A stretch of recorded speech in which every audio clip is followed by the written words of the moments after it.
बार व्यक्ति ऐसे कदम उठा लेता है जैसे उसकी निंदा होती है, और निंदा इतनी होती है कि उसके परिवार से, उसके घर के, उसके रिश्तेदार, हर जगह उसकी निंदा होने लगती है।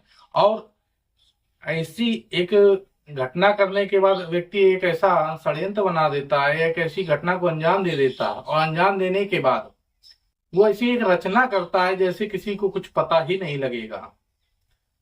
वही एक घटना होती है, एक लड़का जो होता है वो अपने परिवार को प्रेम के चक्कर में, अपने परिवार को, माता पिता और अपने भाई को मौत के घाट उतार देता है। और उतारने के बाद फिर वो एक ऐसी षड्यंत्र रचता है, पुलिस को ऐसा गुमराह कर देता है जो किसी को नहीं पता लग सकता।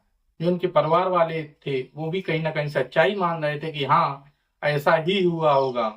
परिवार वाले भी मीडिया में आकर इस चीज की गवाही देते हैं कि हाँ, कई दिन पहले उन्होंने समझाया था कि अपने लड़के को रोक लो, और धमकी दे रहे थे कि हम तुम्हारे परिवार को खत्म कर देंगे, हम तुम्हारे परिवार को मार देंगे। वही घटना हो जाती है। धमकी कोई और देता है, कर कोई और देता है, घटना को अंजाम कोई और दे देता है। समझ में नहीं आ रहा था पुलिस को करे तो करे क्या। लेकिन पुलिस भी अपनी तरीके से जब जांच करती है तो जो अंदर भी कहा जाता है कि यदि मुलजिम रखा है जिसने ये हत्या की है, वो धरती के अंदर भी यदि होगा तो कहीं ना कहीं निकाल लेती है। सिर्फ बस बात इतनी होती है कि पुलिस को अपने ऊपर आने की जरूरत होती है। कई बार पुलिस यदि केस में ढीला डाल देती है तो उस घटना का सच्चाई जो होती है वो नहीं पता लगा पाती है।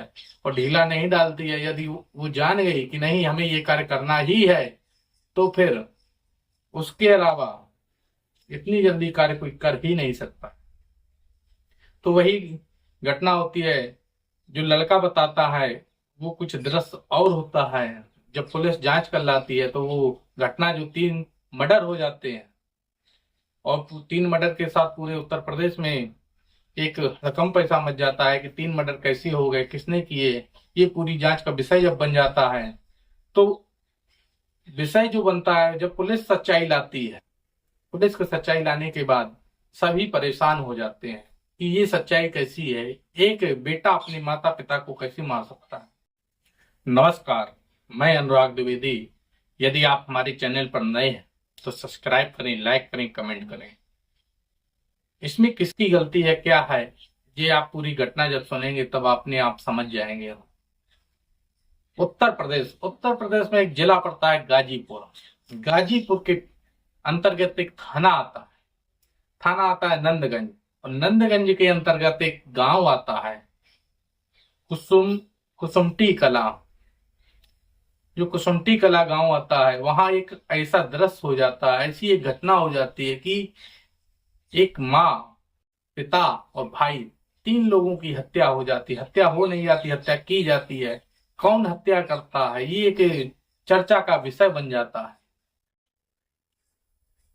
जब घटना पुलिस को कैसे पता लगा, तो यही पूरी बातें होती हैं। तो एक लड़का जो था, उसका एक लड़की से अफेयर चल रहा था, वो भी बगल की लड़की थी, उससे अफेयर चल रहा था। उसकी जो लड़की के जो पिता थे वो कई बार समझा चुके थे लड़के के पिता को कि आप अपने लड़के को समझाएं, ऐसा ना करें, मोहल्ले की बात है, कहीं ना कहीं बात बिगड़ जाएगी तो अच्छा नहीं लगता है। तो जो लड़का था, नाबालिग, कहा जाता है कि प्रेम जो होता है वो ऐसी उम्र में सभी को लगभग होता है, लेकिन कुछ ऐसी होती कि लोग मरने और मारने पर मिटाते हैं। एक दूसरे के प्रति इतना हो जाता है कि कोई कहता है यदि अब हमारे बीच में कोई आ जाएगा तो उसकी मौत कर देंगे। वही चीज ये यहाँ होती है। तो जो लड़का था, गांव में एक फंक्शन चल रहा था, शादी समारोह था, वहां सभी लोग गए थे। तो पूरा परिवार जब गया था तो लौट के आता है। लौट के आने के बाद माता पिता भाई सभी लोग सो जाते हैं। जो बड़ा भाई होता है वो अपने कमरे में चला जाता सोने के लिए। तो एक छोटा भाई था, वो भी शादी फंक्शन में गया था। जब उसको पता लगता है कि सभी लोग आ गए हैं, तो वो शादी फंक्शन से देर में आता है, और आके जैसे देखता है कि उसके यहाँ 3-3 लाशें डली हैं, तो वो पुलिस को फोन करता है। कहता है कि हमारे यहाँ 3-3 लाशें डली हैं, कोई भी कत्ल कर गया है। पुलिस रात को ही आती है, और रात में देखती है तो उनके जो परिवार वाले थे, रोना पिटना मच जाता है। और रोना पिटना जो मचा, उसके बाद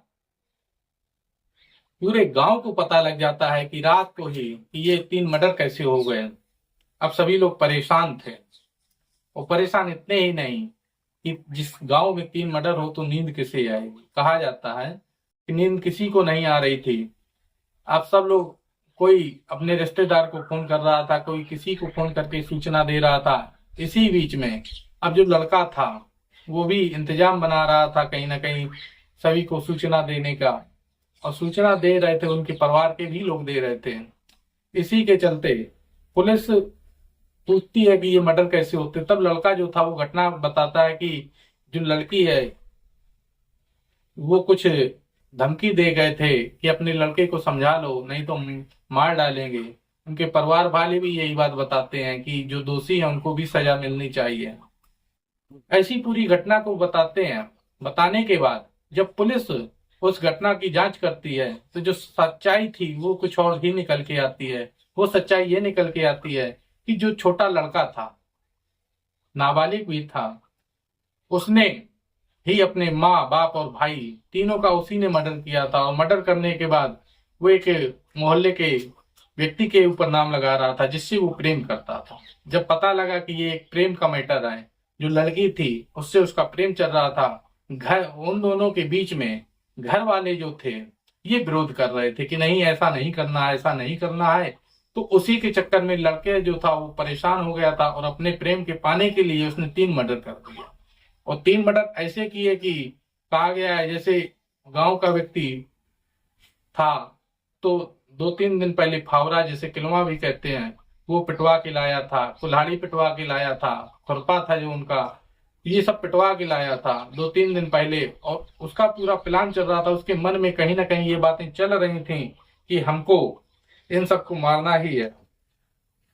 जो उनके पिता होते हैं मुंशी बिंद, और पत्नी जो होती है, जो उसकी लड़के की माता होती हैं देवंती देवी, और जो उनका बड़ा बेटा होता है रामाशीष, ये 3 की जब वो हत्या कर देता है और पुलिस जब उस सच्चाई को निकाल के लाती है कि जो छोटा लड़का था उसी ने ये हत्या की है, तो जो उनके परिवार के जो पहले किसी और को दोषी बना रहे थे, बाद में जब पता लगा नहीं लड़के ने की है तो पूरा परिवार दंग रह जाता है और लड़के के ऊपर पुलिस से गुहार लगाने लगता है कि इसने मेरा भाई खो दिया, इसने मेरी जेठानी खो दी, इसने मेरा, मतलब सब अपने अपने रिश्ते बताने लगते कि इसको कड़ी से कड़ी सजा दी जाए, क्योंकि एक लड़की के चक्कर में इसने एक ऐसा कदम उठा लिया जो नहीं उठाना चाहिए था।